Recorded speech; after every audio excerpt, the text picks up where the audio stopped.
In ancient Babylon, almost 4,000 years ago, a powerful king named Hammurabi ruled over the people. His empire stretched across Mesopotamia in what is now Iraq. As a wise and ambitious ruler, Hammurabi understood that a strong society needed clear rules. This inspired him to create one of the world's earliest known legal codes, known as the Code of Hammurabi. His goal was to establish laws that would bring order, justice, and harmony to his land. The Code of Hammurabi was more than just a list of rules. It was a public statement of how Hammurabi wanted his people to live and treat each other. Written in Akkadian, the language spoken in Babylon, the code was carved into a tall stone stele so that everyone could see it. The stele was then placed in a public space for all to read, symbolizing that justice was for everyone, not just the wealthy or the powerful. The Code of Hammurabi contained 282 laws covering a wide range of issues, from family relationships to trade, crime, and property rights. Each law aimed to address specific conflicts and concerns of the time.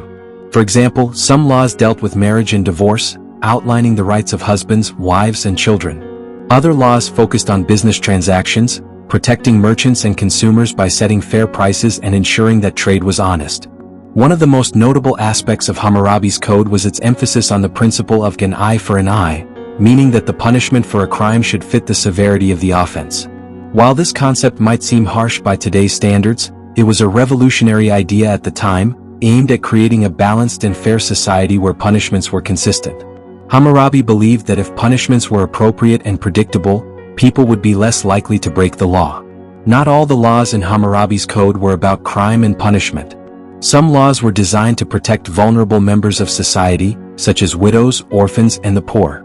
These laws aimed to ensure that everyone had basic rights and protections, regardless of their social or economic status. For instance, the code included provisions that set limits on the amount of debt a person could owe and required landlords to be fair to tenants, providing a kind of early social safety net. Over time, the Code of Hammurabi became a powerful symbol of justice and order in the ancient world. It influenced later legal systems in other cultures and is still studied today as a foundational document in the history of law. Hammurabi's desire to create a fair society helped shape not only his own empire but also the way societies have understood justice for thousands of years.